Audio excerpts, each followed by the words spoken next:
안녕하세요. 저는 40대 여자입니다. 한창 꽃다울 나이에 20대 때 사랑 하나 바라보고 남편과 결혼을 했었어요. 이혼이라는 걸 전혀 생각해 본 적이 없이 서로 의지하면서 살아가면 될 줄 알았는데 그건 말처럼 쉬운 문제는 아니더라고요. 연애 때 보던 남편의 모습과 결혼을 하고 난 이후의 모습은 하늘과 땅 차이였습니다. 너무 눈에 띄게 변해버린 남편이 낯설게 느껴질 점점 제 마음속에는 이혼이라는 단어가 자리 잡아가고 있었습니다. 연애 때는 항상 저를 위해 무엇이든 해줄 것처럼 행동하던 사람이었는데 결혼하고 나서부터는 항상 저를 무시하는 발언을 했어요. 서로 부부가 됐으면 좋은 말만 해줘도 모자랄 시간에 상처되는 말들로 제 마음을 아프게 하는 남편이 너무 원망스러웠습니다.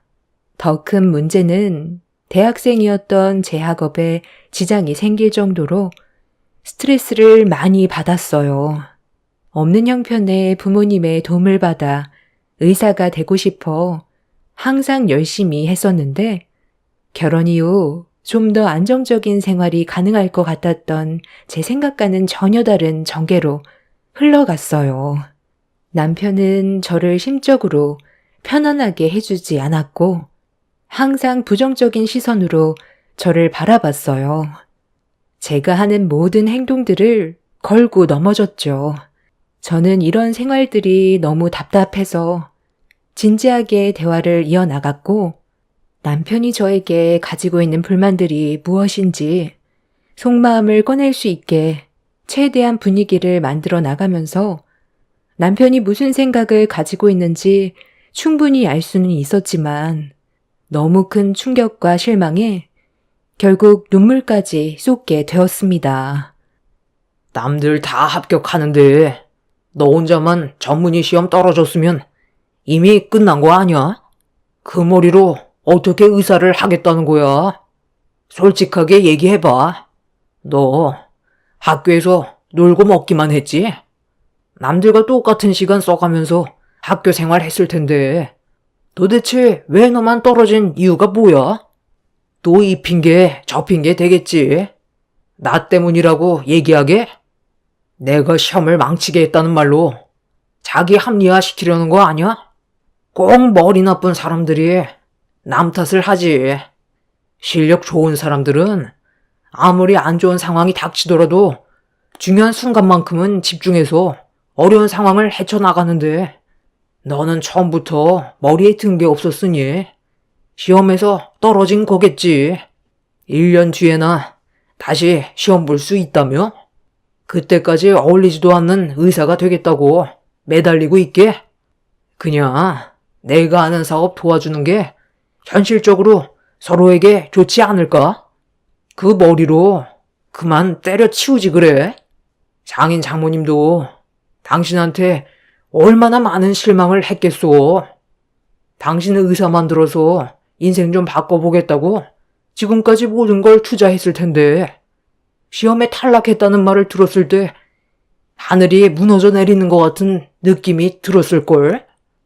다시 한번 말하지만 그냥 의사 때려치우고 내가 하는 사업 옆에서 도우면서 아이나 가질 생각해. 우리 집안 남부럽지 않을 만큼 가지고 있는 게 많은데 굳이 의사가 돼야겠어? 엄마도 당신 시험 떨어졌다는 말 듣자마자 뭐라고 하셨는지 알아? 그냥 아들 손자 하나만 낳아달라 하더라. 우리 엄마가 원하는 건 의사보다 손주 보는 걸 더 급하게 생각하셔.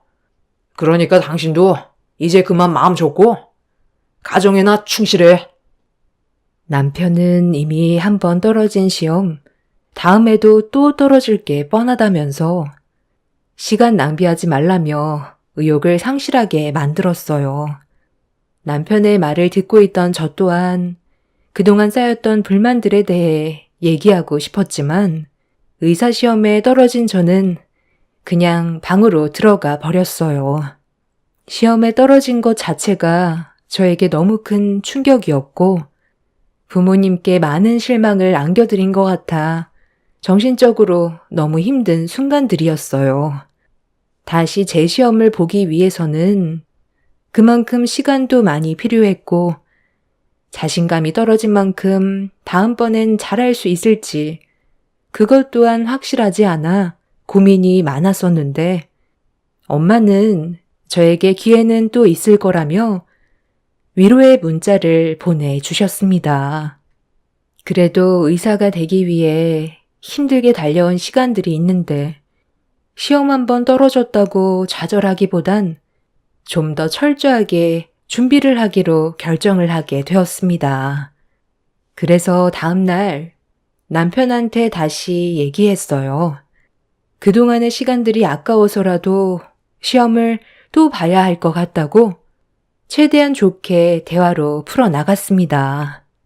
그런데 갑자기 신문을 보고 있던 남편이 신문을 돌돌 말더니 갑자기 제 머리를 신문지로 내려친 뒤 얼굴을 붉히면서 막말을 퍼붓기 시작했어요.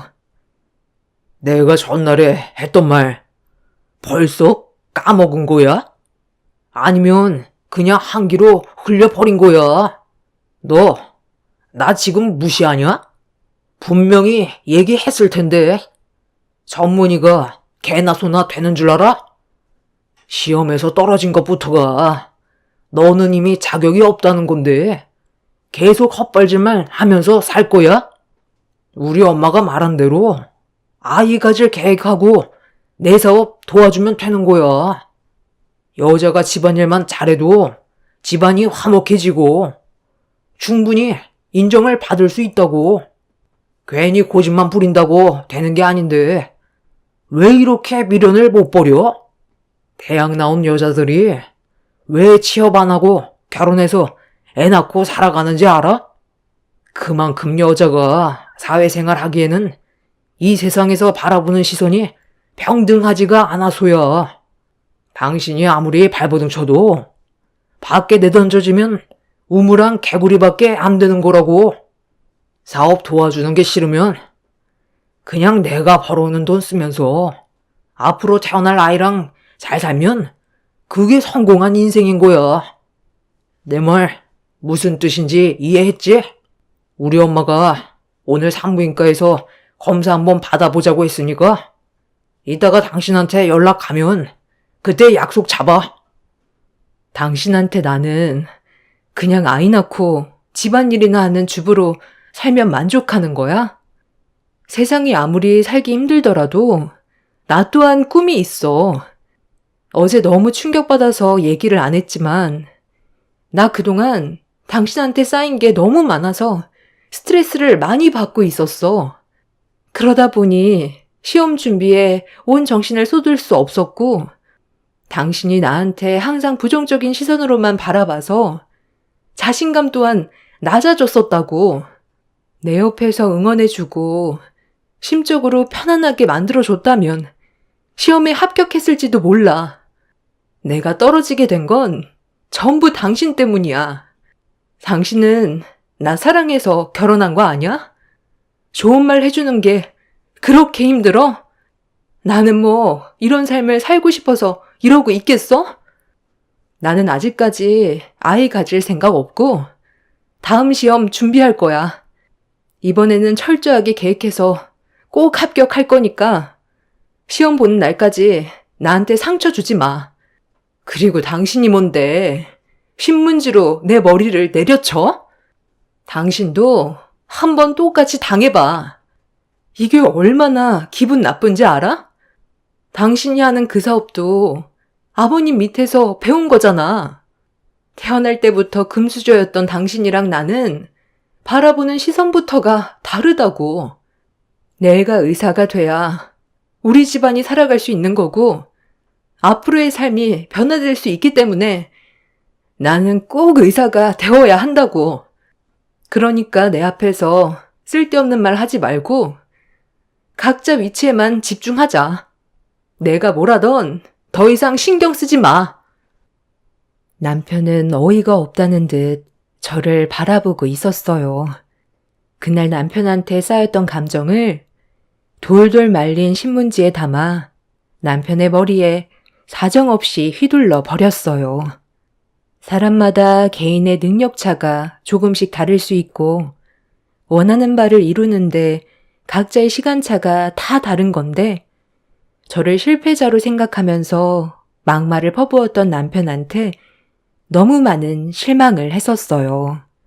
저보다 5살이나 인생을 더 살았으면 그만큼 저를 이해해 줄 수 있을 줄 알았는데 남편은 되려 자기가 계획했던 틀 안에 벗어났다는 거에 화가 머리 꼭대기까지 올라왔는지 본인이 생각하는 대로 움직이지 않는다면 더는 함께 살아갈 수 없을 것 같다고 이혼을 통보했어요. 남편과 결혼 2년 만에 이혼 얘기를 듣게 되었고 저 또한 남편이 제 인생에 좋은 영향을 줄 것 같지는 않아 한 채의 고민도 없이 남편의 말에 동의했습니다. 자기가 먼저 이혼 얘기를 꺼내면 원하는 방향대로 이끌어갈 수 있을 거라 생각했는지 제가 바로 이혼하자는 말에 고민도 하지 않자 당황한 얼굴로 바라보고 있었습니다. 그리곤 그 자리에서 누군가에게 전화를 걸었어요. 수화기에서 들려오는 목소리를 듣자마자 시모라는 걸 단번에 알 수 있었고 남편은 어제부터 다음날까지 있었던 일들에 대해 전부 다 설명하면서 이혼 얘기까지 나왔다고 하자 시모가 저희 집으로 직접 오겠다는 말을 했어요. 남편은 시모를 기다리는 동안 저에 대한 불만을 쉬지 않고 쏟아내었고 저 또한 목소리가 점점 높아졌습니다. 서로가 무엇 때문에 결혼을 했는지 더 이상 이유를 찾지 못했어요. 서로에게 상처만 주려고 결혼한 것 같은 느낌만 가득 들었고 시모는 오래 걸리지 않아 도착했는지 급하게 초인종을 누르며 문을 두드렸습니다. 남편이 문을 열어드리자 시모는 급하게 들어와 저를 꼭 잡아먹기라도 할 것 같은 표정으로 노려보시면서 삿대질로 시작해 제가 아이를 가지지 않겠다는 거에 분노했어요. 네가 아이를 가질 생각이 없다면 도대체 나는 손주를 언제 볼 수 있다는 거야? 계속 너 멋대로 할 거야? 처음 너를 내 아들과 결혼을 시켰던 이유는 그래도 의사가 되려고 열심히 준비하는 모습에 의사 며느리 볼 수 있을 것 같아 허락을 한 거였는데 시험에서 떨어졌다는 말을 들었을 때 얼마나 실망을 많이 했는지 알아? 어차피 며느리로 받아들인 거 네가 의사가 되지 않아도 손주들만 낳아주면 나는 그걸로 만족하면서 살아갈 수 있을 것 같아. 내 아들을 통해서 전달해 준 건데 또 시험 준비를 하겠다고? 그럼 나는 도대체 언제 손주를 볼 수 있는 거니? 내년에 네가 합격할 수 있다는 보장이 어디 있어? 그때도 떨어지면 1년의 시간 그냥 허비한 건데 내가 그 꼴을 또 봐야 한다는 거잖아. 사람 인생 어떻게 될지 아무도 모르는데 손주만 못 빠지게 기다리고 있다가 결국 한 번도 안아볼 수 없이 내 몸에 문제가 생겨서 먼저 세상 떠나면 편히 눈을 감을 수 있을 것 같아? 눈 감기 전까지 너를 원망하겠지. 나는 그런 불행한 삶을 원하지 않는다고. 방금 이혼 얘기까지 오고 갔다면서. 제가 먼저 이혼하자는 말을 꺼냈는데 눈 하나 깜빡하지 않더라고요. 만약 내년에 또다시 시험 봤는데 떨어지면 엄마 말대로 그 시간 너무 아깝잖아요. 멍청한 머리로 의사가 된다 한들 환자를 제대로 볼 수나 있겠어요? 결국 망하는 꼴이 되겠죠. 그런 걸 두 눈으로 보고 있을 바엔 차라리 그냥 이혼하고 다른 여자 알아보는 게 좋겠어요. 좀 더 현명하고 엄마가 원하는 대로 손주들 순풍순풍 낳아서 가정에 충실한 그런 여자가 데리고 살기에는 편할 것 같아요. 의사 며느리 얻어보겠다고 했다가 손주 한번 안겨드리지 못한다면 저도 너무 마음이 아플 것 같아서요. 저희가 부족한 것도 아닌데 뭐하러 마음에도 없는 사람 끼고 살아요? 이참에 그냥 이혼하는 게 좋지 않겠어요? 시간이 흐를수록 저희만 피해보는 거잖아요. 당신처럼 이기적인 성격을 가진 사람 처음 봤고, 더는 대화 자체가 통하지 않을 것 같으니까 그만 끝내자고. 이혼하고 각자 인생 살면 되는 거야. 어차피 애도 없는데 어려운 결정도 아니잖아? 그러니까 어머님도 이 사람처럼 저한테는 기회조차 줄 생각이 없다는 거네요. 당신은 그동안 살면서 단 한 번도 실수한 적 없이 살아왔어? 어머님도 마찬가지예요. 완벽한 삶 살아간 것처럼 말씀하시는데 어머님 인생에 오점 하나 없을 것 같아요? 얼마 전에 어머님 운전 좀 해보겠다며 필기시험 봤는데 어떻게 됐어요? 결국 5번이나 떨어지고 포기했잖아요. 아버님이랑 같이 차 타고 싶지 않다며 운전면허 따서 본인이 운전하고 다니는 게 속 편할 것 같다더니 필기시험에 계속 떨어진 이후 자존감 하락으로 한동안 우울증까지 왔었잖아요. 그때 제가 어머님한테 안 좋은 말 한 적 있었어요? 다음번 시험은 꼭 합격할 거라면서 좋은 말을 아끼지 않았었는데 어머님은 어떻게 저에게 2번의 기회는 주지 않으려는 거예요? 저 그동안 정말 상처 많이 받았어요. 저 사람이 맨날 저에게 뭐라고 하는 줄 아세요? 핏줄이 좋은 집안도 아닌데 의사가 될 수 있을 것 같냐고 멍청한 머리로 절대 시험에 합격하지 못할 거라며 부정적인 말들만 늘어놓았다고요. 저 이 사람의 아내이자 어머님 며느리로 들어왔어요. 이혼하기 전까진 한 가족이나 다름없다고요. 그럼 서로 믿어주고 좋은 말 해줘야 되는 게 맞는 거잖아요.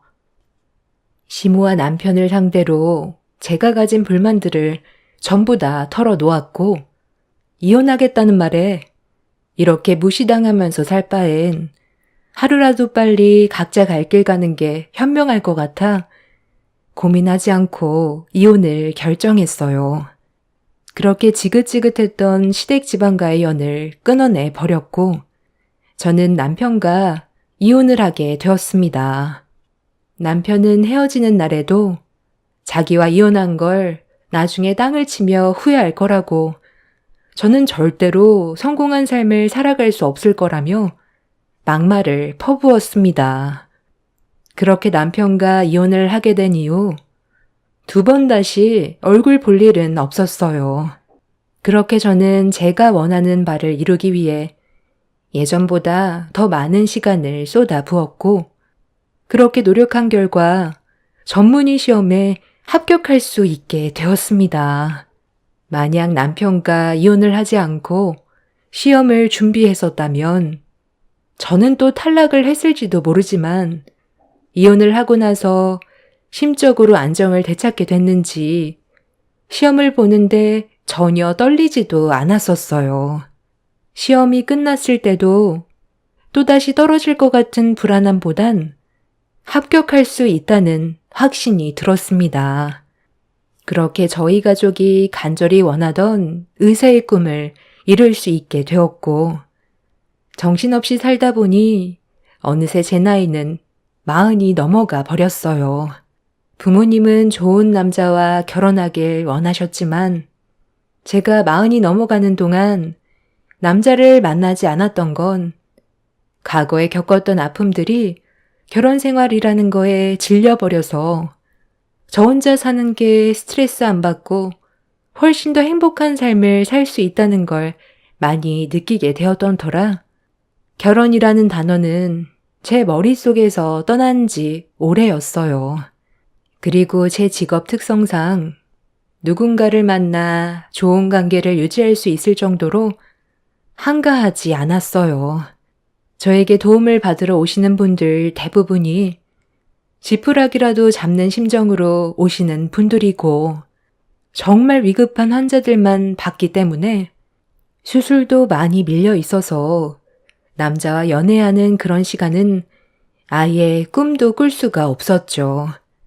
그리고 제가 바라왔던 삶을 지금도 만족해 하면서 살아와서 그런지 환자분들에게 도움을 줄 수 있는 시간을 허튼 곳에 쓰고 싶지 않았습니다. 그렇게 정신없이 바쁜 삶을 살아오고 있었는데 어느 날 수술이 한 차례 끝이 나고 집에 가려고 환복을 한 다음 지친 몸을 이끌며 집으로 돌아가려는데 누군가 저를 급하게 불렀어요. 생각 없이 뒤를 돌아보는 순간 제 심장이 다시 뛰기 시작했어요. 과거에 저에게 엄청난 스트레스와 불행을 안겨줬었던 전 남편이 저를 부르고 있었죠. 예전과 변한 건 하나도 없었고 말투부터 저를 바라보는 시선에서 그 사람이 저를 어떻게 생각하고 있는지 느껴지고 있었어요. 야, 네가 여긴 어쩐 일이냐? 뭐 얼굴을 보니 이곳에서 일을 하는 것 같지는 않고 너희 부모님 중 한 분이 건강에 문제가 생겼냐? 그동안 돈 좀 벌었나 봐. 여기 특실 비용이 얼마짜린데 여기에서 얼쩡거리고 있는 거 보면 건강상 문제가 심각한 건데 누가 어떻게 된 건데? 꼴을 보니 너는 결국 의사가 되지 못했나 보네. 보통 의사면 의사 가운을 입고 있었을 텐데 지금 너는 누가 봐도 밖에서 힘들게 일하고 병원에 온 사람 같잖아. 나는 그대로인데 너는 정말 많이 변했다. 그래서 하고 싶은 말이 뭔데? 몇십 년 만에 얼굴 봤으면 간단하게 인사 정도만 하던지 아니면 모른 척하면 되지. 굳이 불러세워서 막말을 할 필요는 없잖아. 내가 너한테 좋은 감정이 남아있지 않은데 어떻게 좋은 말을 해줄 수가 있겠소? 거 봐. 그때 분명 얘기했지? 너는 절대 성공한 인생을 살아갈 수 없다고. 인생은 원래 정해져 있는 거야.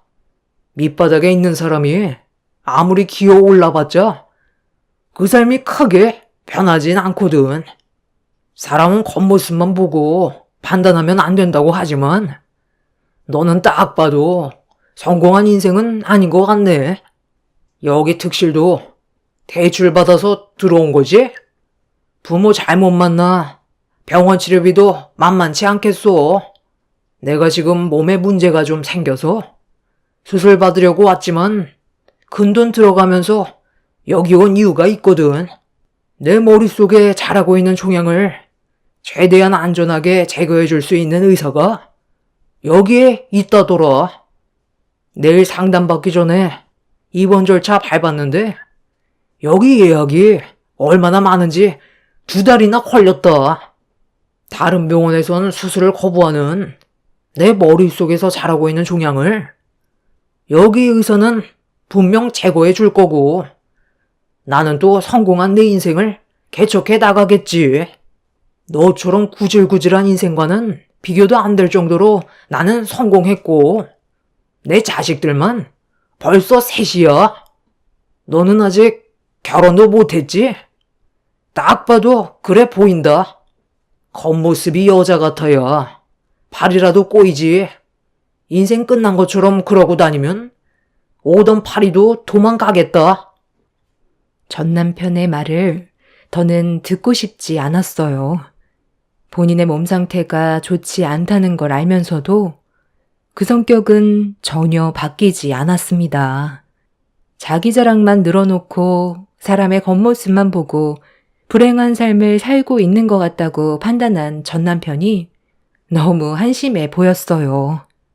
그날은 제가 상당히 힘든 수술을 했던 터라 피곤해서 대화조차 섞고 싶지 않아 그냥 집으로 돌아왔어요.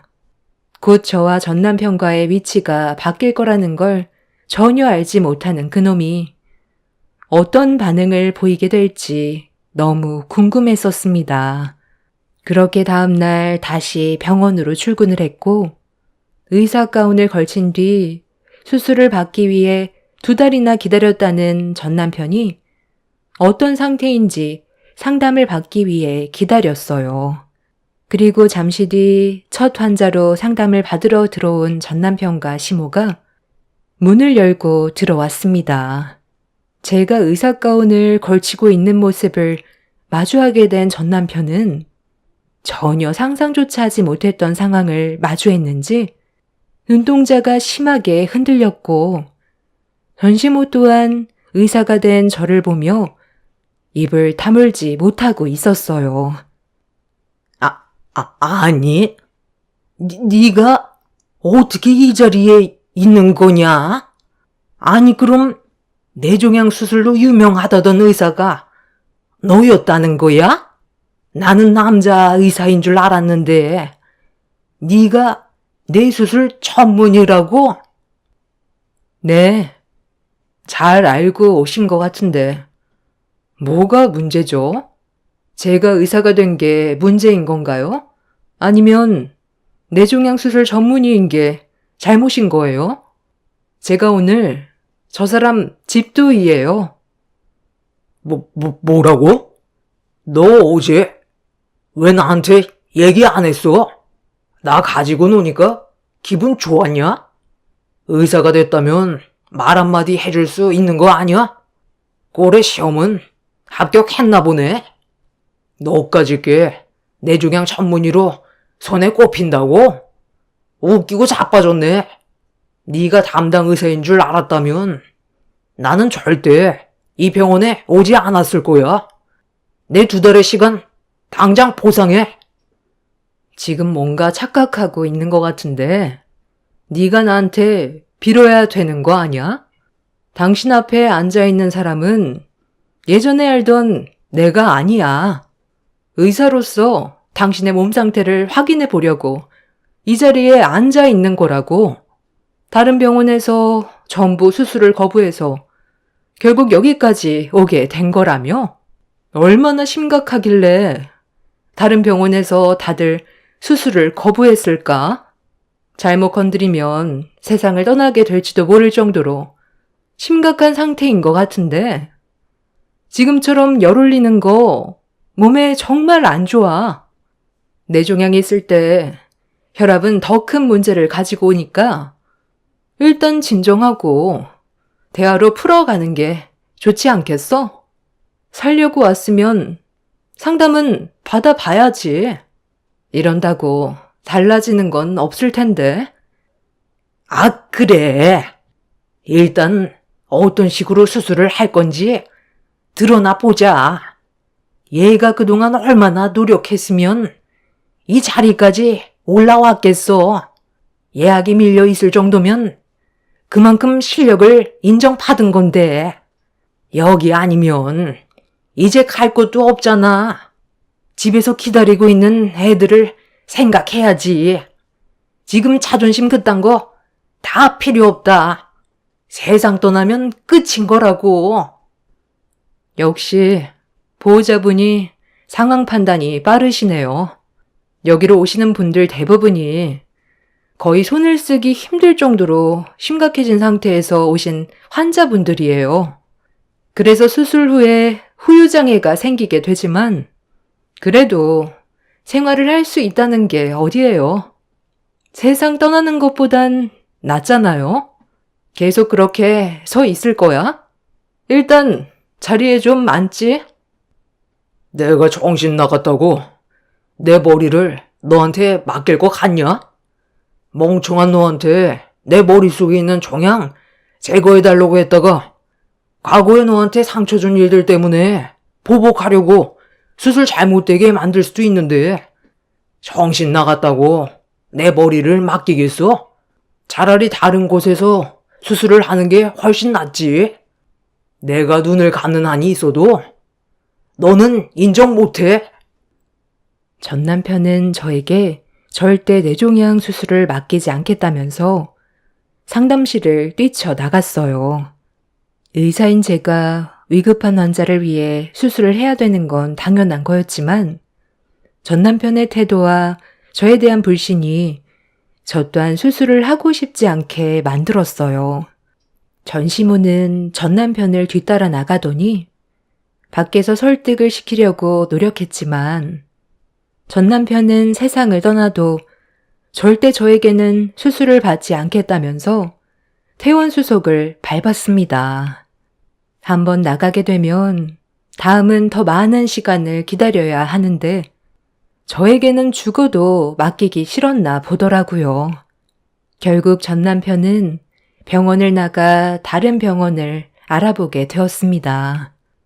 과거의 일들이 어찌되었든 병원에 앉아있는 저는 의사의 신분으로 최선을 다해주려 했지만 전 남편은 제가 의사가 됐다는 것 자체를 못 믿어 했어요. 저를 신용하지 못하고 있는 듯 보였습니다.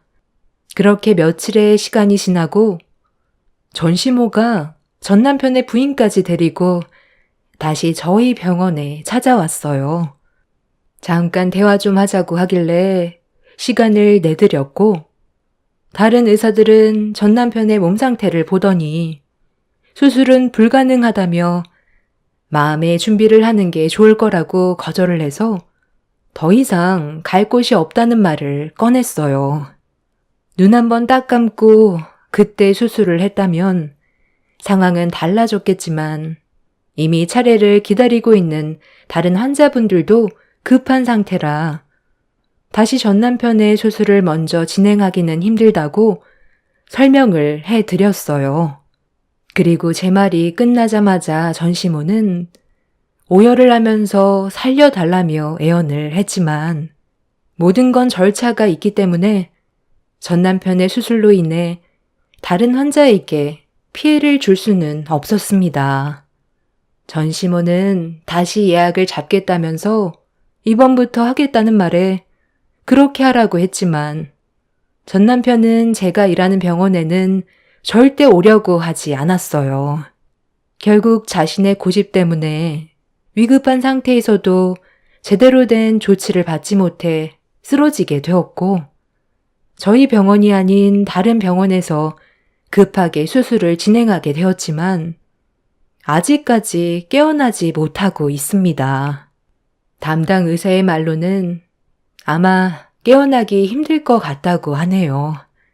이미 쓰러졌을 때 머리에 충격을 1차적으로 받았는데 그때 머릿속에서 자리 잡고 있던 뇌종양이 뇌에 충격을 가했는지 회복은 불가능할 것 같다고 합니다. 잘 나간다고 저를 무시했던 사람이 지금은 아무것도 하지 못하고 누워만 있는 신세가 되었네요. 이래서 사람은 인생을 살 때 길을 잘 만들어놔야 하는 것 같아요. 본인이 어떤 일을 겪게 될지 아무도 모르니까요. 안타깝기는 하지만 어쩌겠어요. 이게 본인의 업보인걸요. 제 사연을 들어주신 여러분들께선 인생의 길을 잘 만들어 가시길 바랍니다. 감사합니다. 안녕하세요. 저는 50대 여자입니다. 얼마 전에 제 딸과 약속을 잡은 적이 있었어요. 의대 본과 4학년이라 병원에서 실습을 하고 있는 중이라 저녁에 딸과 밖에서 외식을 하려고 끝나는 시간 맞춰서 병원을 갔던 적이 있었어요. 그런데 그곳에서 전혀 상상하지 못했던 일들이 눈앞에 펼쳐졌습니다. 28년 전에 연을 끊었던 전시모와 마주치게 되는 일이 있었는데 그때 저를 보며 뱉었던 한마디가 전시모에게 엄청난 불행을 안겨주게 되었죠. 그리고 그동안 살면서 잊고 살았던 과거의 일들이 또다시 떠올랐어요. 전시모와 저와의 관계가 시작됐던 28년 전 남편과 이른 나이에 결혼을 했고 젊은 게 재산이라고 없는 형편에 열심히 돈 모으면서 미래를 만들어 나가기 위해 앞만 보며 달렸어요. 그때 당시 남편과 열심히만 하면 행복할 줄 알았는데 그건 저만의 생각이었지 시모는 저에게 상당한 불만을 가지고 있었습니다. 결혼하고 나서 1년의 시간이 지났을 때 시모가 저희 집에 찾아왔어요. 얼굴 표정이 굳어 있었고 저를 무섭게 노려보고 있길래 눈치를 보면서 제가 뭘 잘못한 게 있는지 물어보게 되었습니다. 시모는 기다렸다는 듯 저에게 쏘아붙이기 시작했고 그동안 많이 참았다면서 언제까지 기다리게 할 거냐며 화를 냈습니다. 시모는 하루빨리 아이를 가지길 원하고 있었다는 사실을 1년이 지난 뒤에야 저는 알 수 있었습니다. 아직 젊은 나이였고 자리도 잡히지 않았던 상황이라 아이는 삶이 어느 정도 안정권에 들어섰을 때 가지기로 계획을 하고 있었어요. 남편도 그걸 원했었기 때문에 시모의 불만을 듣게 된 순간 너무 당황스러웠습니다. 최대한 침착하게 시모와 대화로 풀어나가려 했어요. 어머니, 저희 아직 자리도 안 잡혔어요. 좀 더 금전적으로 어느 정도 여유가 생겼을 때 아이 계획을 세우려 했는데 지금 아이를 가지게 되면 이 사람 혼자 일을 해야 되잖아요. 그렇게 되면 여러 가지로 계획이 틀어지게 될 테고 지금의 삶에서 벗어나기 힘들 거예요. 맞벌이 하면 그래도 30살 되기 전에 자리 잡힐 것 같아요. 저희 아직 젊은데 좀 더 기다려주시면 안 될까요? 준비도 없이 무작정 아이를 가진다면 앞으로의 생활이 많이 어려워질 것 같아요. 애는 원래 하루라도 젊은 나이에 가지는 게 제일 좋은 거야. 그때 돼서 아이 가진다고 삶의 여유가 생길 것 같니? 아이 가져도 충분히 맞벌이 할 수 있다. 그건 좀 더 생각해 보는 게 좋겠어요. 엄마가 아이를 원한다고 해서 무조건 맞춰줄 수는 없는 거잖아요. 저희가 세운 계획이 있는데 틀어지면 더 힘들어질 수도 있는 건데 엄마도 그걸 원하는 건 아니죠? 그리고 아이를 원한다고 해서 바로 덜컥 생기는 것도 아니잖아요. 한 푼이라도 더 모아야 하루빨리 아파트로 이사를 갈 수 있는데 엄마가 원하는 대로 아이를 가지게 되면 어느 촌년에 아파트로 이사를 갈 수 있겠어요. 최대한 대출 안 받고 가고 싶어요. 지금 당장 손주 안겨드리지 않아도 되잖아요. 엄마는 할머니 소리가 그렇게 빨리 듣고 싶어요? 저희가 결혼한 지 한참 된 것도 아니고 이제 1년 됐어요. 그러니까 하루라도 빨리 아이를 가지라는 거다. 할머니 소리가 어때서? 며느리 혼자 아이 보라는 것도 아니고 내가 옆에서 도와주면 되는 거 아니니? 시모의 억지에 남편과 저는 많이 당황스러웠고 최대한 시모를 설득시키려 했지만 귀를 닫아버리셨는지 전혀 말을 들으려 하지 않았어요. 이 문제로 인해 시모와의 관계는 심각할 정도로 안 좋아졌어요. 남편은 시모의 압박에 못 이겨 어쩔 수 없이 저에게 아이를 가지는 게 좋을 것 같다면서 계획을 변경하려 했어요. 이 문제로 남편과의 부부관계에도 심각한 다툼으로 이어졌고 싸우는 걸 원하지 않았던 저는 어쩔 수 없이 아이를 우선적으로 가지자는 남편과 시모의 말을 따를 수밖에 없었습니다. 처음 계획과는 전혀 다른 방향으로 흘러가게 되었지만 최대한 좋게 받아들이려 했어요. 그래서 시모가 원하는 대로 아이를 가지려 노력을 했는데 여기에서 또 다른 문제가 터져 버렸습니다. 젊은 나이였던 제가 임신이 되지 않아 산부인과에서 검사까지 받았었는데 몸은 지극히 정상이었습니다. 산부인과 원장은 정신적인 문제와 복합적인 스트레스들이 몸에서 아이를 가질 준비를 하지 않는 것 같다며 최대한 좋은 생각만 하라고 했지만 그게 말처럼 쉬운 문제가 아니었어요. 시모와 남편이 저에게 보내는 지속적인 압박이 너무 큰 부담으로 다가왔었고, 그로 인해 저 또한 점점 지치게 되었습니다. 시모는 저에게 최대한 좋은 말들로 마음의 안정을 시켜주는 게 아닌 몸에 문제가 있는 게 분명하다고 화를 냈어요. 결국 그동안 참아왔던 서러움에 눈물이 터져 나왔고 남편은 답답하다는 듯 한숨을 내쉬면서 방으로 들어가 버렸습니다. 제 편이 되어줘야 될 사람이 오히려 시모의 편에 서서 저를 압박했어요. 내 아들도 검사 받았는데 정상이라고 나왔잖아. 네가 문제야. 몸에서 내 아들의 씨를 받아들이지 않고 거부를 하니까 아이를 만들 수가 없는 건데 이게 좋게 넘어갈 문제야? 너 일부러 그러는 거지? 아이부터 가지라는 말을 듣고 싶지 않아서 임신이 되지 않게 약이라도 먹고 있는 거 아니냐고. 어머님, 제가 왜 약을 먹어요? 아이 가지겠다고 이미 결정을 하게 됐는데 뭐하러 약을 먹겠어요? 저도 지금은 아이를 간절히 원하고 있는데 마음처럼 쉽지가 않아요. 그리고 어머님이 저에게 너무 많은 부담을 줘서 제가 솔직히 스트레스를 너무 많이 받고 있어요. 최대한 침착하게 기다려주시면 안 되는 거예요? 1년을 넘게 기다렸는데 얼마나 더 기다리라는 거야? 내 아들과 결혼하겠다고 했을 때부터 마음에 안 들었는데 내 촉이 그대로 맞아 떨어졌네. 머리채라도 뜯어서라도 반대할 걸 그랬다. 나는 오래 기다릴 정도로 성격이 좋은 편도 아니고 시간을 오래 줄 수도 없다. 최대한 빨리 서둘러서 임신 소식 들려줘야 할 거야. 시간이 지날수록 시모의 막말과 압박은 저를 너무 힘들게 만들었어요. 그리고 처음엔 제 편이었던 남편 또한 시모의 편에 서서 제 몸에 장애가 있는 거 아니냐고 상처되는 말들을 아무렇지도 않게 뱉었어요. 저도 제 몸이 아닌 것 같았고 왜 이런 일이 생기는 건지 알 수 없어 답답하기만 했어요. 다른 사람들은 스트레스를 받거나 환경이 열악해도 임신만 잘 되는데 저만 아이를 가지지 못하는 그런 상황들이 너무 싫었어요. 그렇게 몇 달 동안 아이에 대한 소식을 듣지 못한 시모는 결국 분노를 터뜨렸고 이 문제로 인해 남편과도 이혼까지 하게 되었습니다.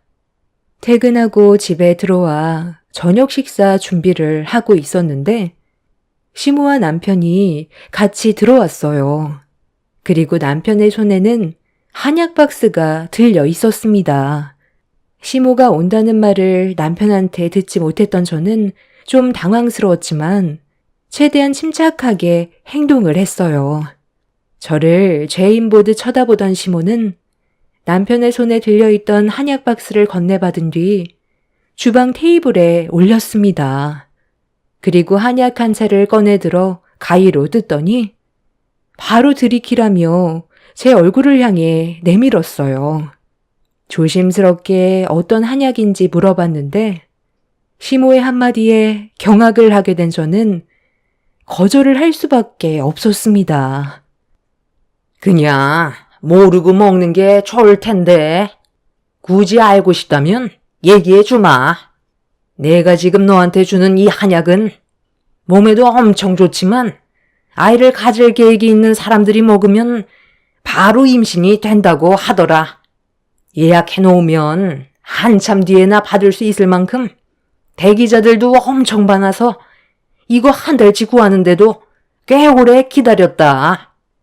여기에 몸에 좋은 한약은 기본으로 들어가 있고 거기에 더해 뱀, 흑염소, 가물치, 잉어, 군뱅이, 녹용 등등 그냥 네가 알고 있는 몸보신 된다는 것들은 죄에다 때려 넣었다고 생각하면 된다. 그 반응은 뭐니? 너는 아이를 가지고 싶은 마음이 간절하지 않은 거야? 원래 몸에 좋은 약일수록 냄새는 고약한 법이야. 우리 엄마가 먼 곳까지 가서 힘들게 지어온 한약이라잖아. 뭘 머뭇거려? 그냥 코 막고 입에 쳐넣으면 되는 거지. 네가 하는 행동을 보면 일부러 그러는 것 같아. 아이 가지고 싶지도 않은데 압박 때문에 어쩔 수 없이 억지로 하려는 것 같다고. 그러니까 몸에서 아이를 거부하는 거 아니겠어? 당장 입에 털어 넣으라고. 시모가 한약을 뜯었을 때 그 냄새가 너무 역해서 건네준 한약을 입에 넣기가 너무 힘이 들었어요. 갑자기 찾아와서 앞뒤 가리지 않고 무조건 먹으라는 말을 하는데 왜 이렇게까지 하면서 아이를 가져야 하나 싶더라고요. 용기를 내서 입에 털어 넣으려는데 역한 냄새에 속이 울렁거려 결국 싱크대에 오바이트를 하게 되었고 한쪽 손에 들고 있던 한약이 바닥으로 떨어져 버렸습니다. 시모는 쏟아져 버린 한약을 보곤 경악하더니 온몸을 부들부들 떨 정도로 분노를 가라앉히지 못했어요. 그리고 화를 억누르지 못한 시모는 남편한테 도와달라면서 저를 꼼짝하지 못하게 몸을 붙잡았고 제 앞에서 한약 한 채를 가위로 뜯더니 강제로 제 입에다 한약을 밀어 넣었습니다. 시모는 거기에서 끝내지 않고 연달아 한약을 뜯어서 제 입에 털어 넣었어요.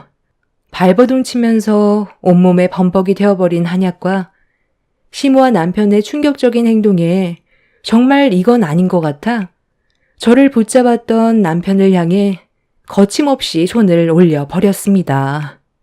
시모는 잘한 것도 없는데 자기 아들 얼굴에 손을 올렸다고 제 머리채를 잡아 좌우로 강하게 흔들었어요. 저도 결혼 생활하는 동안 시모에게 참아왔던 불만들이 터져 나오게 되자 정신 나간 여자처럼 난리를 쳤고 시모도 역한 한약 한번 먹어보라며 한약을 뜯어 시모의 입에 밀어 넣어버렸습니다. 본인도 고약한 맛에 경악을 했는지 싱크대를 붙잡고 오바이트를 하기 시작했어요. 사람이 먹을 수 없을 정도의 맛을 강제로 먹으라고 하는 건 고문이나 다름없었습니다. 결국 그날 아수라장이 되어버린 이후 서로가 받은 상처에 더는 함께 살고 싶은 마음도 들지 않아 이혼을 결정하게 되었습니다. 제가 상상했던 결혼 생활과는 전혀 다른 현실에 뒤도 안 돌아보고 이혼 서류에 도장을 찍었어요. 그렇게 제 인생의 첫 결혼 생활은 최악이었고 2번 다시 마주치고 싶지도 않았어요. 전 남편과 이혼을 하고 나서 몇 년 뒤 제 인생에 또 다른 인연이 찾아왔고 전 남편과는 전혀 반대되는 성격을 가진 사람이었어요. 과거에 아픔이 있었기에 2번의 실패는 하고 싶지 않았고 상당히 조심스러웠었는데 저에게 보여준 변함없는 모습에 행복해지고 싶었어요. 그렇게 시작된 또 다른 삶은 불행이 아닌 행복이었고 그렇게 사랑하는 사람과 이쁜 딸 하나 낳아 열심히 살다 보니 어느덧 50대로 접어들게 되었네요. 아이를 가지기 위해서는 심적 안정이 얼마나 많은 영향을 끼치는지 알 수 있었던 건 전시모와 전 남편이 저에게 준 압박의 부담이 얼마나 컸으면 몸에서 아이를 거부하는 상황까지 생겼었지만 지금의 남편과 만나 결혼을 하고 살아오는 동안 심적으로 안정된 삶을 살아와서 그런지 계획에도 없었던 아이까지 생기는 축복이 오게 되었죠. 그때 알 수 있었던 건 어떠한 환경에 놓이더라도 상대가 누구냐에 따라 자신이 느끼는 감정이 얼마나 크게 바뀌는지 온몸으로 경험할 수가 있었습니다. 그렇게 과거의 아픔을 현재 남편 덕분에 잊고 살아갈 수가 있었어요. 그리고 애지중지 키운 제 딸은 어느새 의사가 되기 위한 절차를 밟아나가고 있었습니다. 의대 4학년이던 제 딸은 실습 생활을 하고 있었는데 그날은 제 딸과 외식을 하기 위해 저녁에 만나기로 약속이 되어 있는 날이었어요. 남편이 회사에 회식이 있어서 딸과 따로 만나 저녁을 먹고 집에 들어가기로 했었습니다. 그런데 그날따라 제 딸이 병원에서 실습하는 모습이 보고 싶더라고요. 그래서 마감 시간이 거의 다 되어갈 때쯤 딸에게 허락을 받고 병원 안으로 들어갔어요. 아이를 좋아하던 딸은 소아과 병동에서 일을 하고 있었는데 제가 왔는지도 모르고 정신없이 움직이고 있길래 딸을 부르려고 손짓을 하려는 순간 누군가가 뒤에서 저를 불렀어요. 그 목소리에 생각 없이 고개를 돌렸는데 저와 눈이 마주친 그 사람의 얼굴을 보자마자 온몸이 굳어버렸습니다. 평생 기억하고 싶지 않았던 전시모가 저를 부른 거였어요. 경직이 된 몸으로 아무 말 없이 전시모를 바라보고 있는데 양쪽 품에 쌍둥이 아이를 데리고 있더라고요. 초등학생 정도 되어 보이는 아이들이었는데 저를 빤히 쳐다보고 있던 전시모는 인상을 팍 쓰면서 예전과는 변함없는 신경질적인 모습으로 말을 붙여왔어요. 이게 몇 년 만이냐? 나도 많이 늙었지만 너도 얼굴에 주름이 자글자글 해졌구나. 그런데 애도 못 낳는 게 소아과 병동엔 왜 온 거냐? 여기가 어딘 줄 알아? 내 며느리가 일하는 병원이다. 살다 보니 별일 다 있네. 이런 곳에서 너를 만나게 될 거라곤 정말 상상조차 하지 못했었는데 이런 거 보면 세상 참 좁단 말이야. 그러게요. 이런 곳에서 당신을 만나게 될 줄 누가 알았겠어요. 의사 며느리의 쌍둥이 아들 손주까지 보셔서 기분 좋으세요? 그런데 당신이 말한 그 의사 며느리는 뭐가 부족해서 당신 집안 며느리로 들어갔대요? 과거에 어떤 사람이었는지 전혀 알지 못하고 결혼했나 봐요. 두 모자가 어떤 사람들인지 알게 되면 집안이 한바탕 난리가 날 텐데 이왕 온 거 어떤 며느리인지 얼굴 한번 보고 가는 것도 나쁘지 않을 것 같네요. 당신들이 나한테 어떻게 했는지 전부 다 말해줘도 괜찮은 거죠? 그동안 살면서 이런 상황 상상 안 해본 건 아닌데 막상 현실로 다가오니까 기분 참 묘하네요. 제가 당했던 만큼 돌려받아야 하지 않겠어요? 너까지 게 나를 건들 수 있을 거라 생각하니? 나도 눈 감기 전에 너를 다시 만나게 된다면 가만두지 않을 작정이었거든. 너랑 내 아들이 이혼하고 나서 내 아들은 한참 뒤에나 재혼할 수 있었다. 여자 만나는 족족 차이고 결혼이 코앞이었는데도 갑자기 파혼을 당하는 어이없고 황당한 일들이 얼마나 많았는지 알아? 이게 다 첫 단추를 잘못 끼워서 그러는 건데 내가 널 가만두고 싶겠니? 여긴 왜 왔냐고 물어보잖아. 너랑 닮은 아이는 주변에 보이지 않는 것 같은데 혹시 건물 청소하니? 그러지 않고서야 네가 여기 있을 이유 전혀 없잖아. 우리 며느리 병원에서 얼쩡거리지 말고 볼일 끝났으면 그만 나가라. 저도 이 병원에 볼 일이 있어서 왔거든요. 그렇게 원하는 손주 봐서 상당히 기분 좋겠어요. 의사 며느리 뒀으면 집안이 꽤 성공했나 봐요. 아니면 며느리라는 사람이 눈이 삔 건가? 어떻게 이런 집안과 한 식구가 될 수 있는지 정말 신기하네요. 아마 그 며느리도 의사이긴 하지만 제정신은 아닐 것 같네요. 뭐라고? 지금 말이면 단 줄 알아? 내가 지금 우리 손주들 있어서 참고 있는데 말 조심해라. 여긴 우리 며느리가 일하는 병원이라고. 엄마, 왔어요? 그런데 무슨 일 있어요? 갑자기 밖이 시끄럽길래 놀라서 나와봤어요. 저분이랑 아는 사이예요? 저분 이 병원에서 일하는 소아과 담당 의사 시어머니 되시는 분이에요. 그런데 왜 얼굴을 붉히고 있는 거예요? 아, 저희 엄마가 무슨 잘못을 했나요? 너무 무섭게 노려보셔서요. 이유를 알 수 있을까요?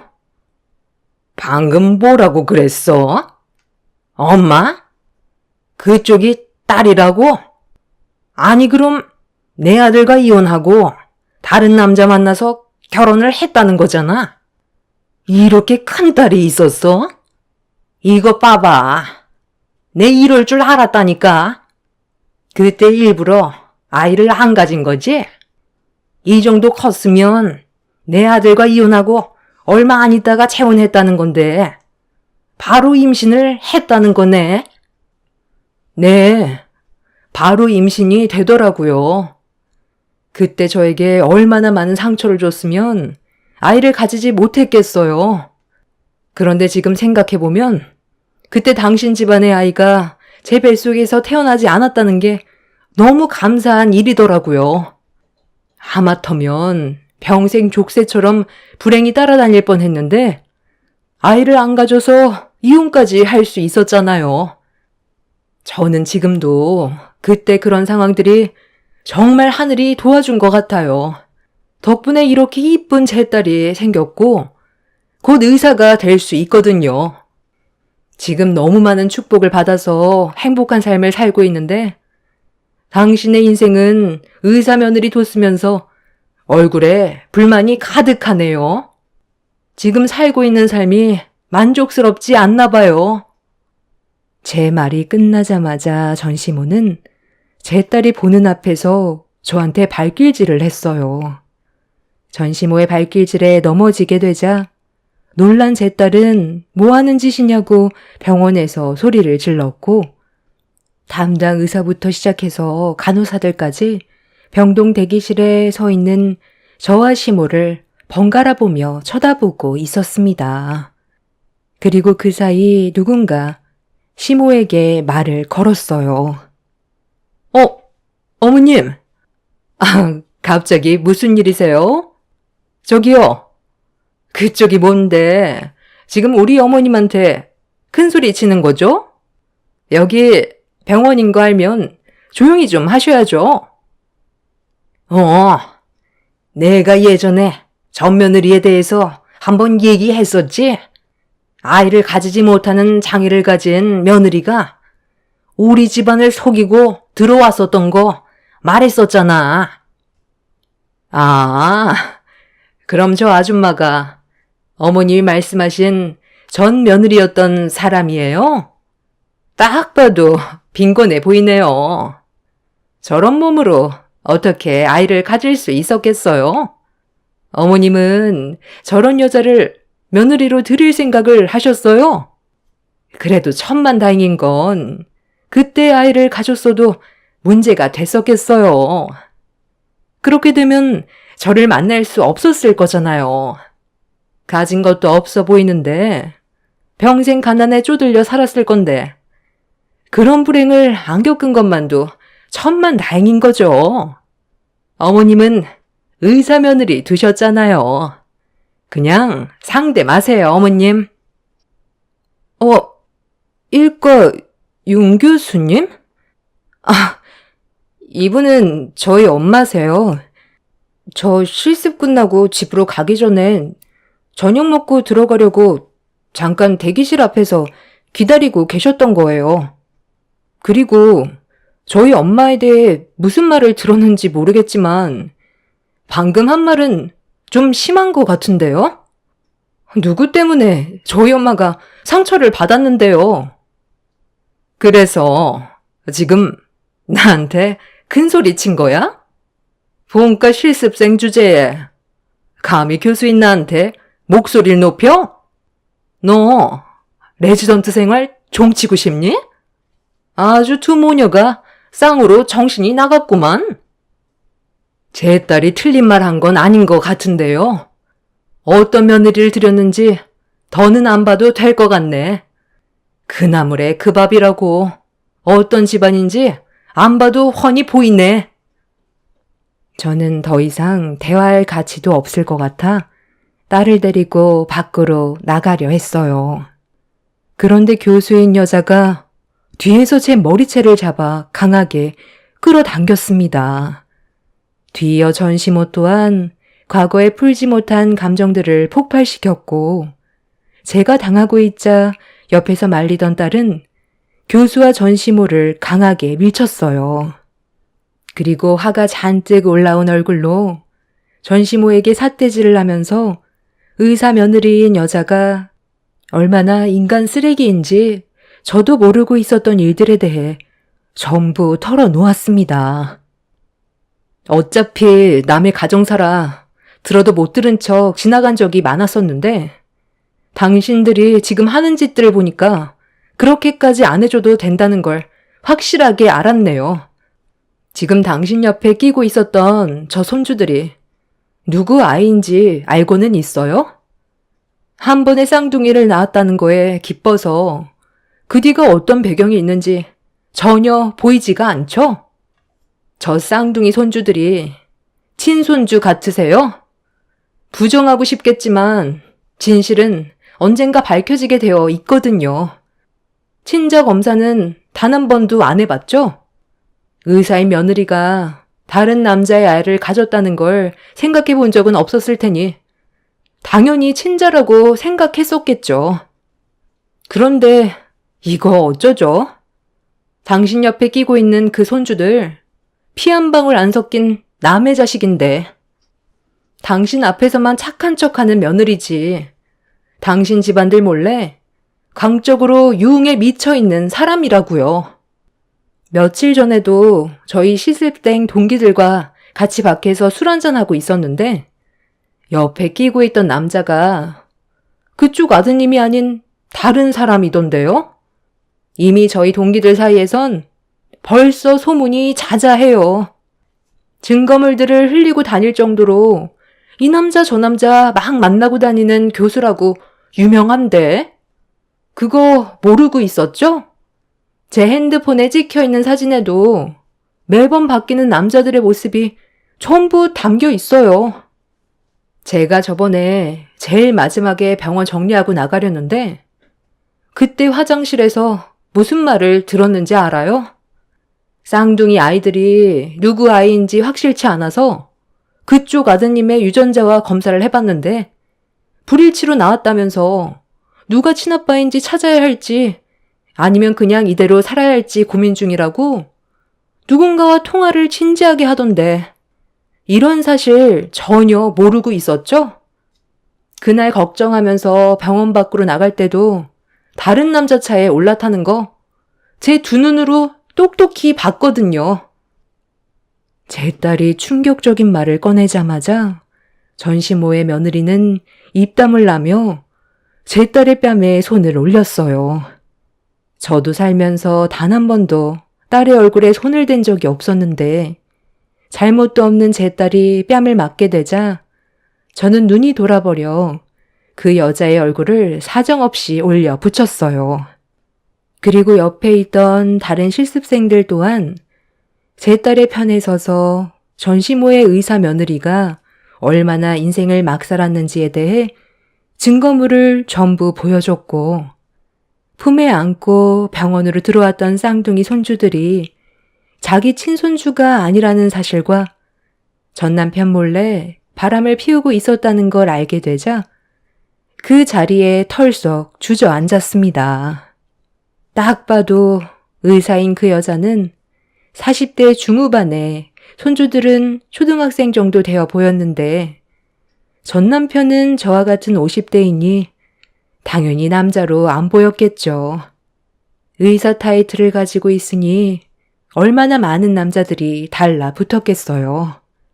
그걸 마다하지 않고 전부 받아들였다가 이런 일이 생기게 된 거였고 이 사실을 전 남편 또한 전혀 모르고 있는 듯 보였습니다. 그런데 전시모가 갑자기 저와 단둘이 할 말이 있다면서 비상계단으로 끌고 갔어요. 저는 전시모의 팔을 뿌리치면서 뭐 하는 짓이냐고 소리를 지르자 제 앞에서 무릎을 꿇었습니다. 그래, 너니까 그냥 솔직하게 말하마. 내 손주들 피 한 방울 안 섞였다는 거 나는 이미 알고 있었다. 나도 얼마 전에 안 사실이라 지금 속이 말이 아니야. 그런데도 지금까지 모른 척 하면서 살아왔었어. 왜 그랬는지 알아? 내 아들이 또다시 상처받는 걸 원하지 않았기 때문이야. 나도 마음 같아선 저 며느리 머리채 쥐어뜯고 싶었는데 내 아들이 쌍둥이 손주들을 보고 얼마나 행복해하는지 모른다. 벌써 10년 넘게 키웠는데 지금 친자가 아니었다는 걸 알게 된다면 내 아들은 정상적인 삶으로 다시는 돌아가지 못할 거야. 지금 사업도 정말 잘 되고 있는데 이 사실을 알게 된다면 모든 게 무너져 내리게 될 거라고.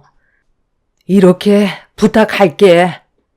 과거의 일들부터 해서 좀 전에 너한테 했던 짓들 전부 사과하마.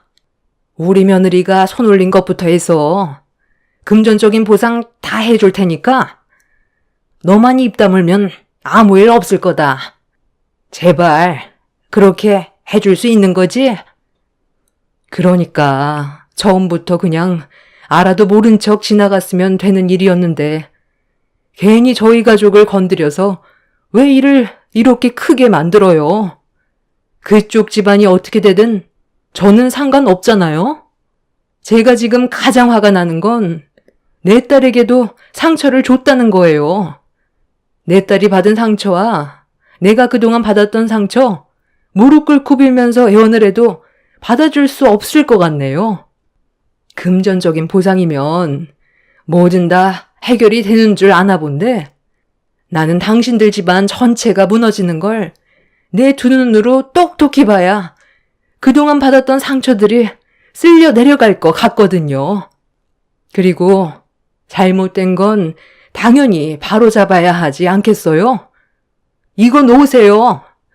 제 발목 잡고 애원해도 소용없다니까요. 저는 눈 감아달라고 사정하며 애원하는 전시모를 뿌리친 뒤 제 딸을 데리고 병원을 빠져나왔어요.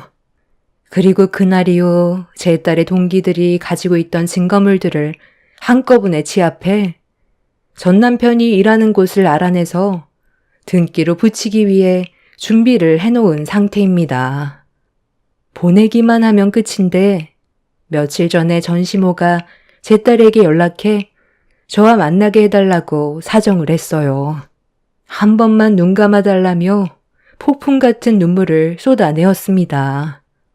저희 집에까지 찾아와 손이 발이 되도록 빌었습니다. 그리고 입막음용으로 돈 봉투까지 내밀었네요.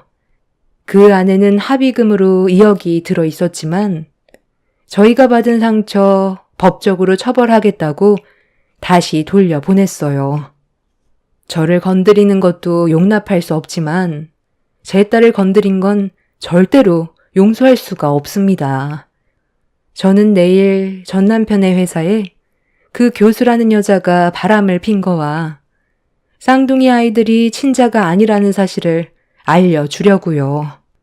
제가 한 선택이 옳았으면 좋겠어요. 손에 쥐고 있는 이 등기를 보내는 게 맞는 거겠죠? 여러분들께서는 제가 어떤 선택을 하는 게 옳다고 판단하시나요? 병원에서 저희가 당한 부분에 대해서만 고소를 하면 된다고 생각하시나요? 저와 남이 된 사람들인데 그런 개인적인 일들까지 제 손을 더럽히는 게 맞는 걸까요? 등기를 보내기 전에 마지막으로 여러분들의 의견을 듣고 싶어 사연을 신청했습니다. 이 선택이 저희 가족에게 불행을 안겨준다면 당연히 보내면 안 되겠죠. 마지막으로 진지하게 고민한 뒤 결정을 하려 합니다. 여러분들의 답변 기다리겠습니다. 감사합니다. 안녕하세요. 저는 30대 여자입니다. 지금 너무 혼란스럽고 도저히 믿을 수 없는 상황들 때문에 사연을 신청하게 되었습니다.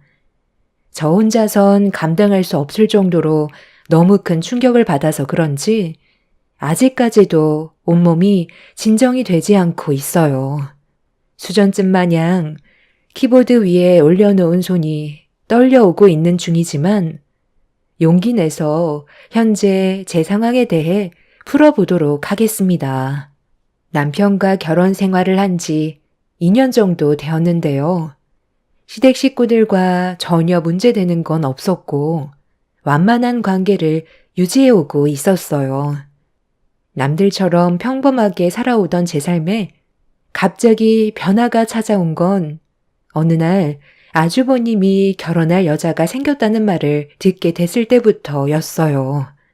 하버드 출신의 외국에서 꽤 이름 있는 회사에 근무를 하다가 최근에 국내로 들어와 새로운 사업을 시작하고 있는 중이라며 상당히 능력이 좋은 여자와 결혼을 하겠다는 말을 꺼냈었죠.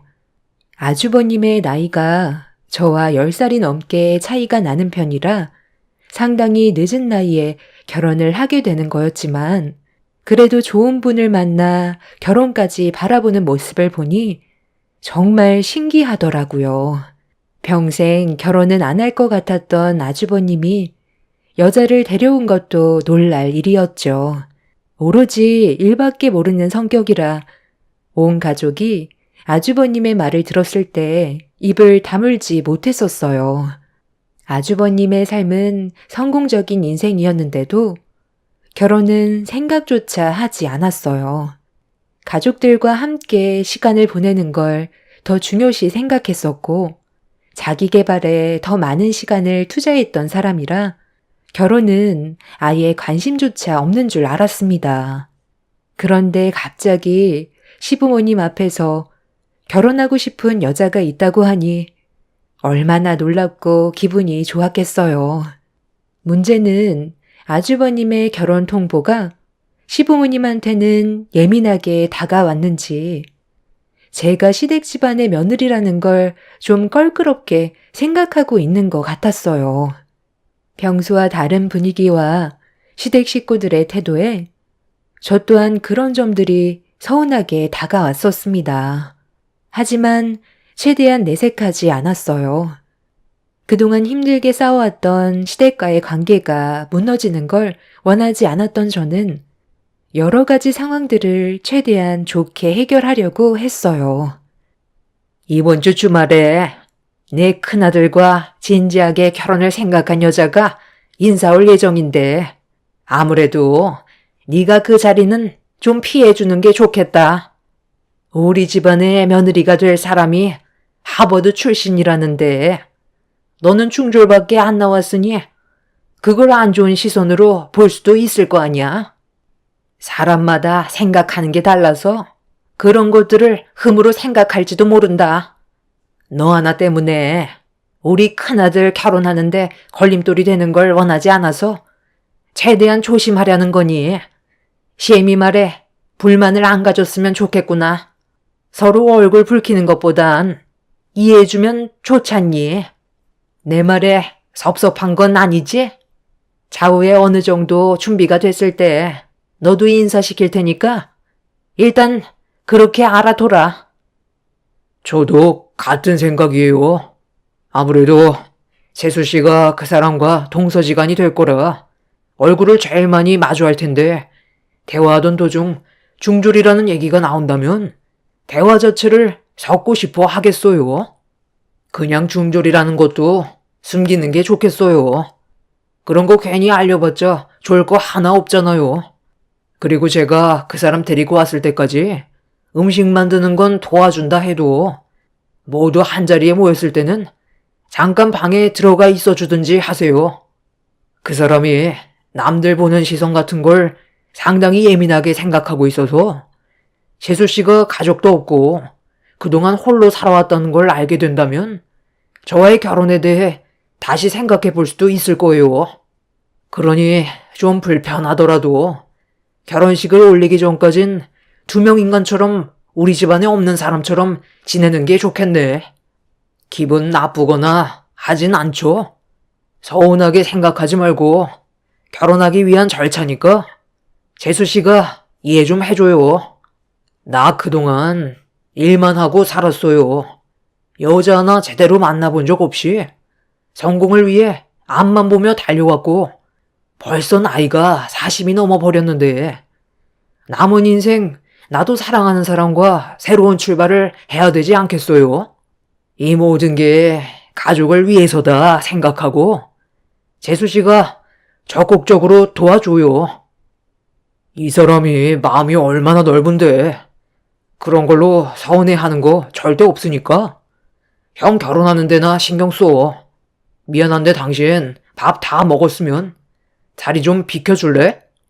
결혼 문제로 가족들끼리 진지하게 대화를 좀 해야 될 것 같은데 당신을 무시하려는 게 아니라 내가 우리 가족들과 개인적으로 대화를 좀 하고 싶어서 그래.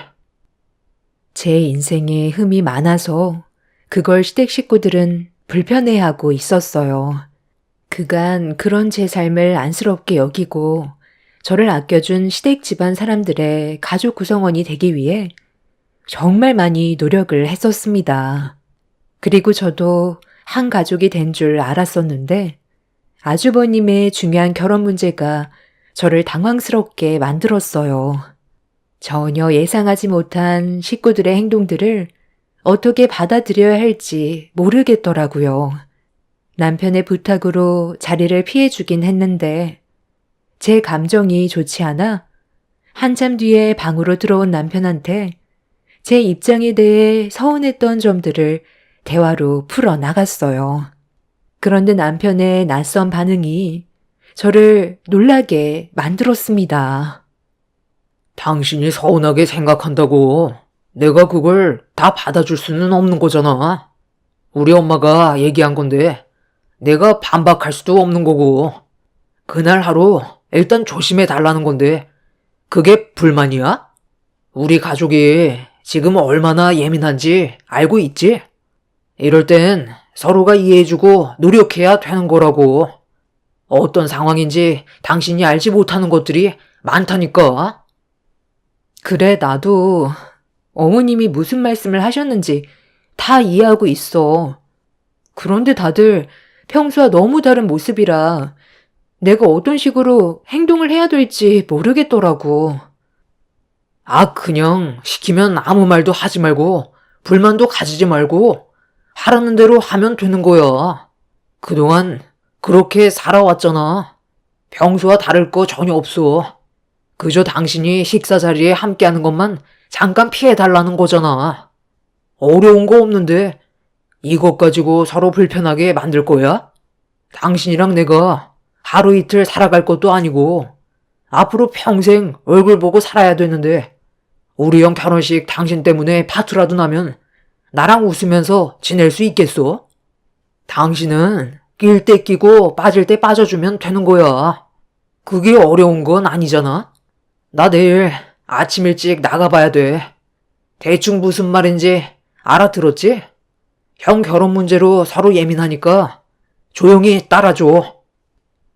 남편도 평소와는 너무 다른 모습으로 저를 대하는데 이런 상황들이 적응이 되지 않더라고요. 저를 등지고 누운 남편의 얼굴에는 아주버님의 결혼 문제로 근심이 가득해 보였습니다.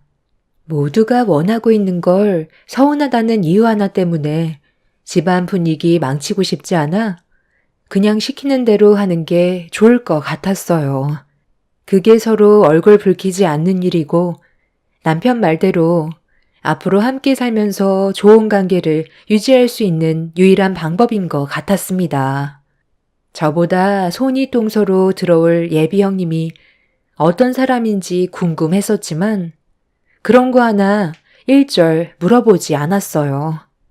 괜히 또 얼굴 붉히는 일이 생기게 될까봐 눈치만 보면서 생활을 하게 되었습니다.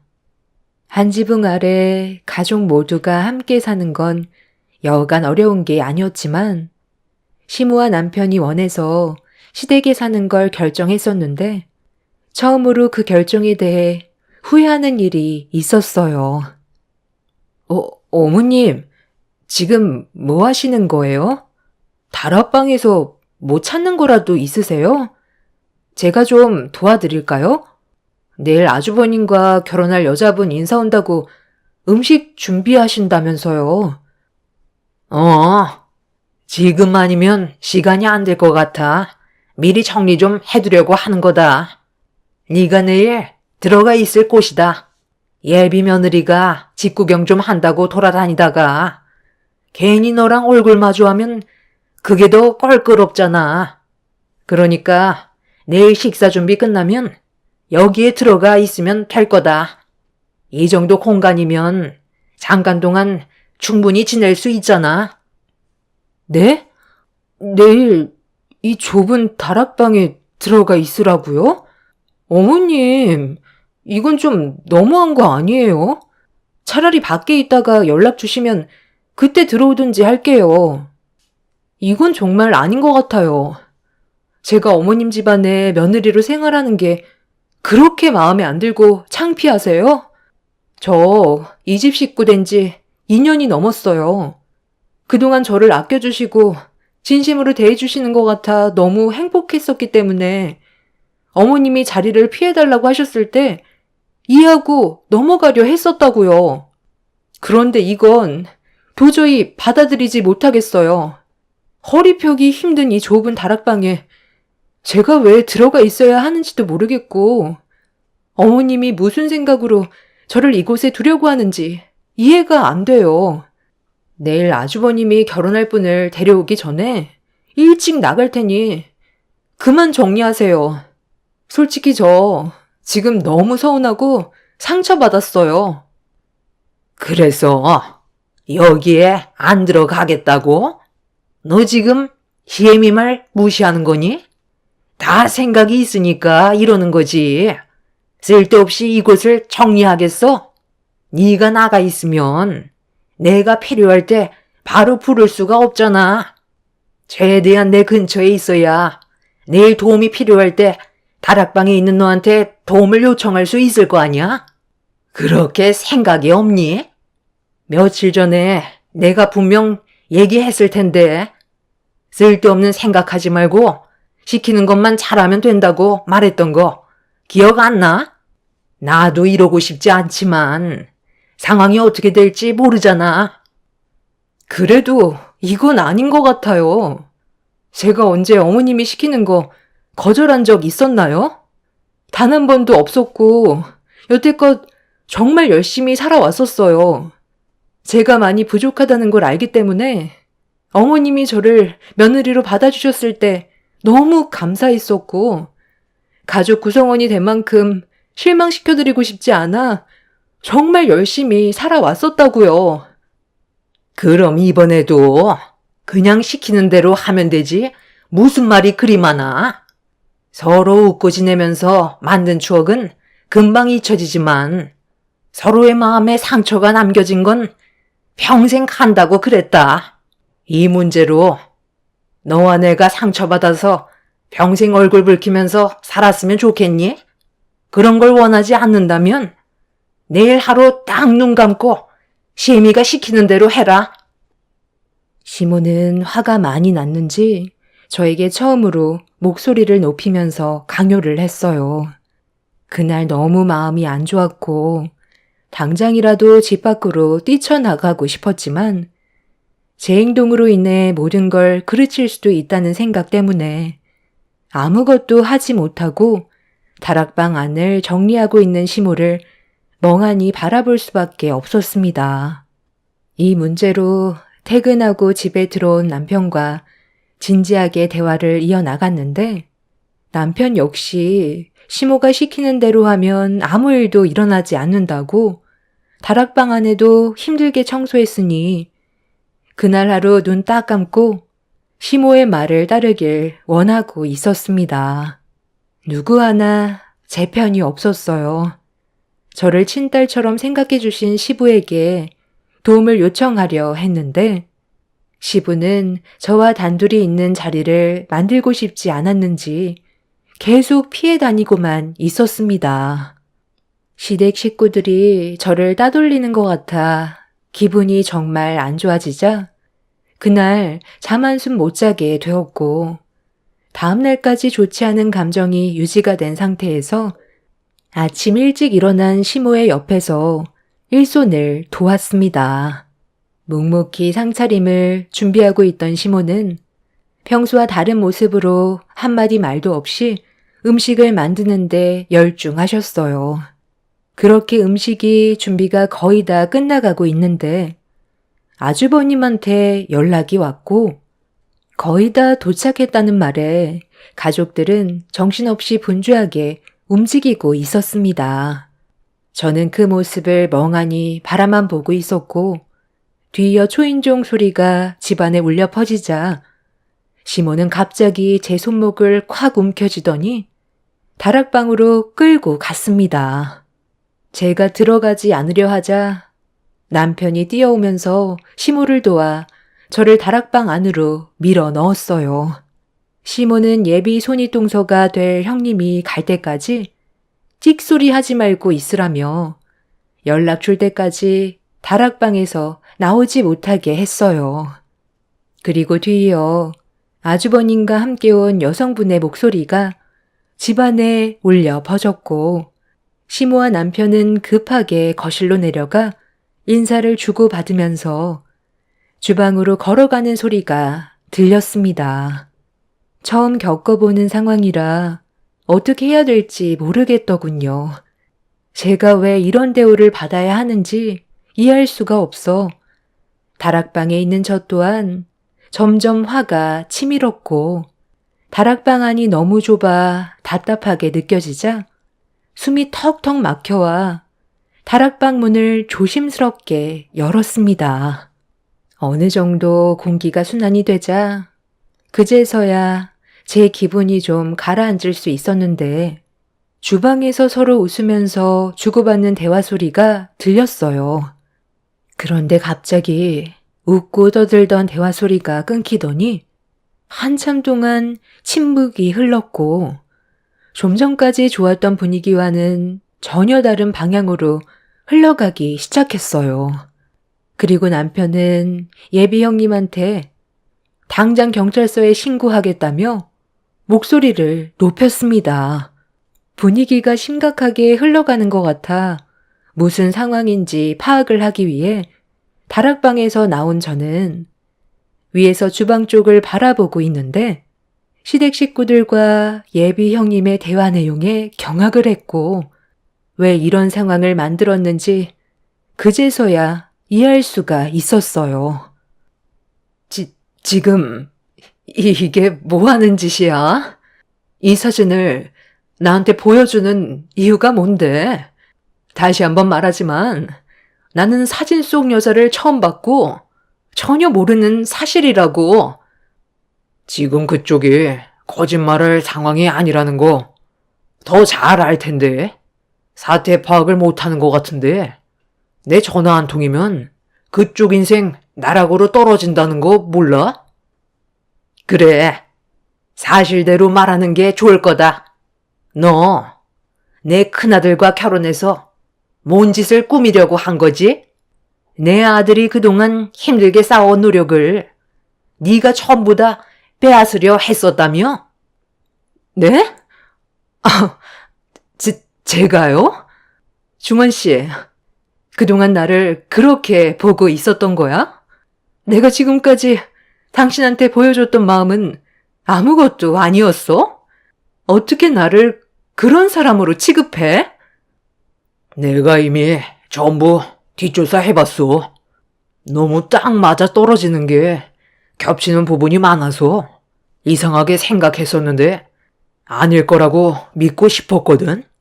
그런데 우리가 1박 2일로 놀러 갔을 때 내가 술에 취해 누워있는데 너는 내가 깊은 잠에 빠져있는 줄 알고 누군가와 통화를 했었지?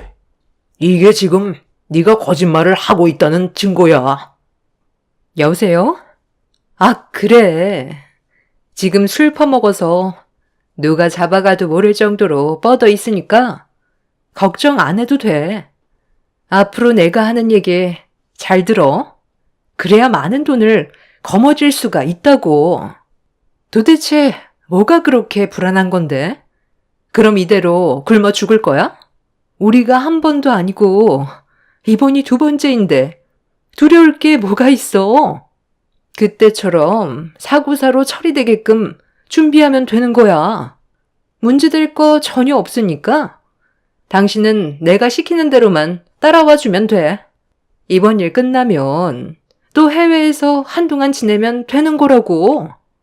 나 덕분에 당신이 그동안 편하게 살아왔다는 거 잊지 마. 돈 떨어졌으니까 해야 되는 건 당연한 거야. 이 집안 사람들 내가 하버드 출신이라고 얘기하니까 아주 설설 기더라. 결혼은 어렵지 않게 할 수 있을 것 같으니까 당신은 돈 주고 산 가짜 부모들 입단속이나 잘해. 당신은 우리 집안 오빠가 되는 거야. 알겠어? 14년 전에도 해봤잖아. 그럼 밖에서 막노동하면서 살아갈 수 있어? 우리 인생은 이렇게 살아야 되는 거라고. 돈 떨어졌으면 당연히 해야 되는 일이니까 양심 같은 건 갖다 버려. 돈 쓸 때는 좋아했으면서 막상 또 일을 시작하려니까 두렵니? 14년 전에도 너 때문에 경찰에 붙잡힐 뻔했던 거 알지? 다행히 사고사로 상황이 마무리돼서 빠져나갈 수 있었지만 두 번 실수는 용납 못해. 중학생밖에 안 됐던 그 아이가 불쌍하다고 데려가겠다는 말을 했을 때 내가 얼마나 놀랐는지 알아? 나는 솔직히 그때 그 애도 같이 작업하고 싶었다고. 요즘은 그때랑 달라. 조금이라도 망설였다간 우리 둘의 인생이 끝날 수도 있는 거야. 다시 한번 말하지만 마음 단단히 잡아.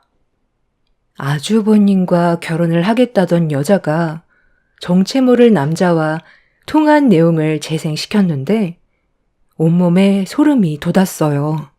아주버님의 재력이 탐나서 돈을 갈취하기 위해 계획적으로 접근한 것도 충격인데 더 큰 문제는 14년 전에 있었던 일들에 대해 그 여자가 꺼냈던 말들이 제가 겪었던 14년 전의 일과 너무 똑같아 소름이 돋았습니다. 저는 여자의 얼굴을 확인하기 위해 다락방에서 내려와 천천히 계단으로 걸어 내려가고 있는데 아주버님이 하는 말에 그 자리에서 주저앉아 버렸습니다. 내가 왜 너를 이 집에 끌어들였는지 알아? 내 목숨을 앗아가려고 계획을 했다는 걸 용서하고 싶지 않아. 법적 처벌을 위해 데려온 것도 있지만 그것보다 더 중요한 일이 있거든. 14년 전에 네가 한 짓들이 우리 집안의 가족이 된 재수 씨가 겪었던 과거와 너무 똑같았거든. 그래서 확인해 보려고 너를 끌어들인 거야. 이 사진 속에 있는 아이 누군지 알지? 옆에 있는 사람이 그때 당시 너랑 결혼한 사람이었고, 그리고 옆에 있는 사람은 너잖아. 여기 사진 속 가운데 있는 아이가 지금은 우리와 한 식구가 된 재수 씨거든. 왜? 사진을 보니까 많이 놀랐어? 네가 저지른 잘못된 행동을 재수 씨는 전혀 알지 못하고 있던데? 14년 전 일이라 경찰들이 단순 사고사라고 해서 그렇게 넘어갔었겠지. 그런데 네가 그 집안의 재산을 전부 다 가지고 해외로 날라 버렸다면서? 이제 좀 솔직해지는 게 어때? 그럼 지금 이 집에서 나를 지켜보고 있다는 말이네? 내가 누군지 확실하게 알기 위해서 몰래 숨겨놓고 있다는 말이잖아? 너희들 뭔가 착각하고 있는 것 같은데 14년 전에 있었던 일들은 과거의 경찰들도 사고사로 인정한 부분이야. 벌써 한참 지난 일이라 지금 와서 그때의 일을 뒤집을 수는 없는 거라고. 나 지금 상당히 불쾌하거든? 사람을 이런 식으로 모함해? 그럼 직접 들어보면 되겠네.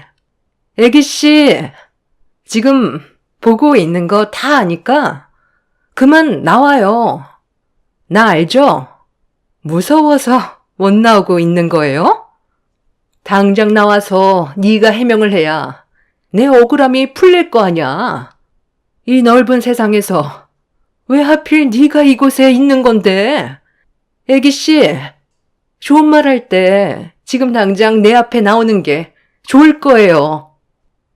예비 손이 동서였던 그 사람은 목이 터져라 저를 찾기 시작하는데 온몸이 굳어 그 자리에서 꼼짝도 하지 못하고 있었어요. 그리고 저와 눈이 마주친 그 여자는 14년 전에 저희 오빠와 결혼을 했었던 과거의 새언니였습니다. 그때 당시 저에게는 안 좋은 기억이 있었어요. 그리고 제 과거의 일들을 시댁 식구들 또한 전부 다 알고 있었습니다.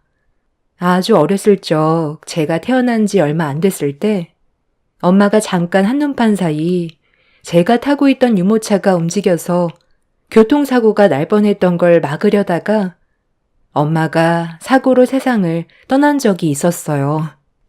그래서 아빠와 오빠가 저를 키워줬었고 제가 중학생이 되었을 때 오빠는 사랑하는 여자를 만나 일찍 결혼해 자리를 잡았었죠.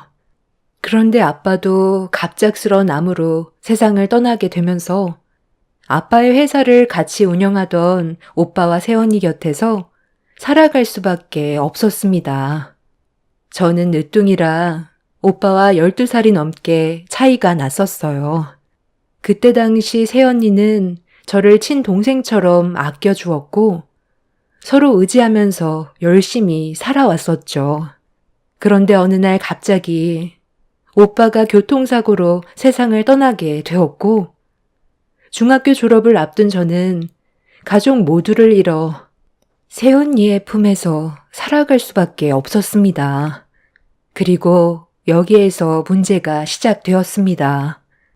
겨울 방학이었던 저는 친구들과 시간을 보내고 집에 들어왔는데 집안이 난장판으로 되어 있었고 잠시 뒤 어떤 남자가 여러 명의 남자들을 데리고 들어와 집안의 물건을 치우라고 지시하고 있었습니다. 제가 뭐 하는 거냐고 소리치자 저를 이상하게 쳐다보던 남자는 저희 부모님과 오빠와 오랜 세월 함께 살아왔던 그 집을 새언니가 처분했다는 말을 듣게 되었고 그때 당시 너무 어렸던 저는 이 상황을 어떻게 해야 될지 몰라 아빠와 오랜 시간 함께 일했었던 회사 아저씨한테 도움을 요청하려고 회사를 찾아갔는데 눈앞에 펼쳐진 광경은 저에게 엄청난 충격을 안겨주었습니다. 새언니는 이미 회사도 헐값에 처분한 상태였었죠. 아빠와 오랜 시간 함께 일을 해왔던 아저씨와 다른 직원들은 한순간에 일자리를 잃게 되었고 엄청난 충격을 혼자서 감당하기 힘들었던 저는 아저씨의 도움을 받아 같이 생활을 하게 되었습니다. 아줌마와 언니들은 저를 친가족처럼 잘 대해주셨고 그 집에서 성인이 될 때까지 도움을 받을 수 있었어요. 경찰들은 사고사로 단정을 지었고 해외로 이미 잠적해버린 새언니를 찾을 수는 없었습니다. 성인이 되어서도 제가 할 수 있는 건 아무것도 없었어요. 그저 먹고 살기 위해 험한 세상에서 발버둥 치며 뛰어다니는 게 전부였죠. 그리고 그런 제 삶에 지금의 남편이 나타나게 되었고 행복한 결혼 생활을 하게 된 거였는데 평생을 찾을 수 없을 줄 알았던 그 사람이 제 앞에 나타났습니다. 그것도 저희 오빠가 사고사가 아닌 새언니였던 그 사람의 손에 의해 떠났다는 진실이 드러난 상태로 말이죠. 온몸에 소름이 돋았었어요. 그때 당시 저에게 정말 잘해줬었는데 그 모든 것들이 가면 속의 모습이었고 어렸던 저는 그 사람을 친언니로 생각하며 의지했었으니까요.